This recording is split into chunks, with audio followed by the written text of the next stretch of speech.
Today we're looking at the Fantasy Foot Heroes Ledley King. He is medium-high, right-footed, 2-star skill move, 4-star weak foot, can only play centre-back, and overall looks like a very good card, considering if he gets his boost as well, which we'll cover in a second. He's got really good defensive awareness, stand tackle, slide tackle, interceptions, header and accuracy, fantastic composure, good short pass, and nice acceleration sprint speed for an 88 rated.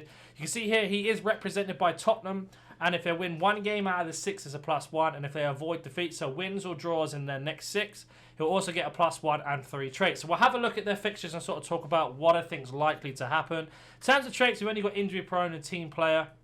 We've gone for a shadow on him today. We'll talk about chemstyles, pricing, what I thought about the card, and much more at the end of the review on Footbin. That being said, let's go jump into some gameplay, but have a word from today's sponsor first. Are you tired of playing sweat teams like this? Make sure you go to Alt Nice, select Foot 23 coins, choose which console and how many coins you'd like to buy, select your payment method, and don't forget to add code NANIC for 6% off on all orders.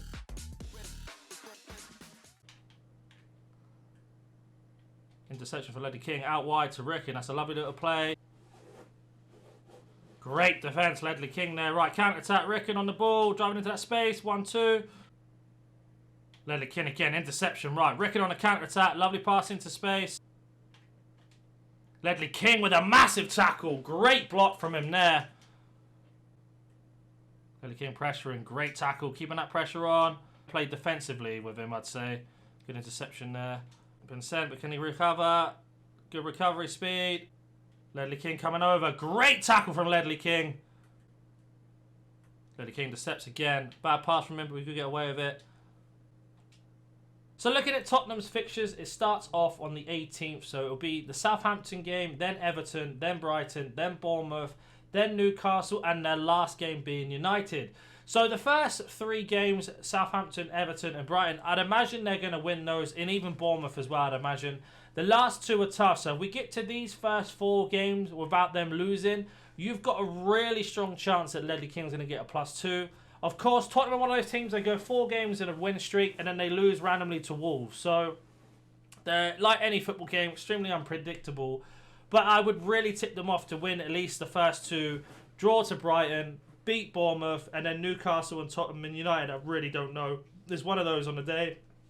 But he's going to get a +1 for sure. If we go to look at his card and his pricing, as you can see here, he's coming in at 477,000. I'm not sure if that's too expensive or not. Let me just refresh to see if the price updates or not. So he is 470. I think that's a lot for a Premier League centre-back. I don't think it's a lot for someone that gets upgraded. But if you were to consider what there is around for the same sort of statistics as him, that does seem a little bit a lot. In terms of what actual chem style, of course, he went for a shadow. I do think that's the best chem style until he gets his boost.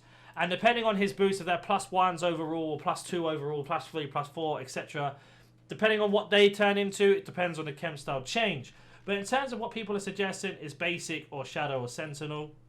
The reason why I didn't cover much gameplay was because there's only so many times I can show you basic tackles, passing, etc. It is down to manual defending at the end of the day if you're good at putting players in the space, whether they defend or not.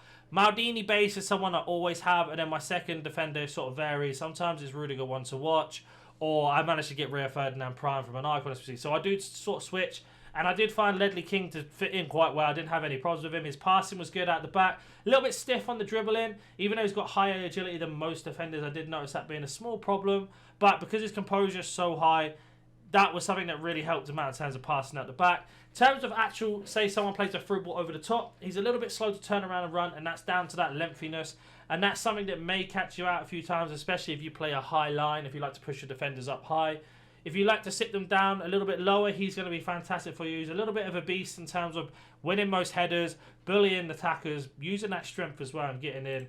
And just overall, a nice defender. I just think his price is a little too much. Let's say Tottenham lose that first game that we mentioned. It's not impossible, but I don't think it will happen. But let's say they do. His price is going to crash really fast. Also depends on Fantasy Foot Heroes Team 2 that comes out next week, or overall promos we get over that time. You have to remember we've got an international break before this counts. So Tottenham losing to Wolves at the weekend as of recording didn't make a difference to this card's upgrades. I think a lot of people have been a little bit confused by that. And that is something to be considered. But as soon as people start to realise that actually it is around the pricing of the 17th is when they start to count. He may rise up a little bit, especially if Tottenham take the lead, because then you know that he's going to get an upgrade. If they go 1-0 down, it's a bit of panic selling and a lot of panic buying. So the price is going to fluctuate. If you really want him and you want to buy him at a safe price, you're not going to like this answer. But you want to wait until either they lose the first game or they win the first game and then lose the game afterwards. So basically until they lose. If they don't lose in those 6 games, buy him afterwards. Don't buy him and try and gamble. Let's say the last game I think is against United. If they are still unbeaten in that game and you think I'm going to gamble it, don't do it. Just wait. People are going to panic sell or mass invest in this card.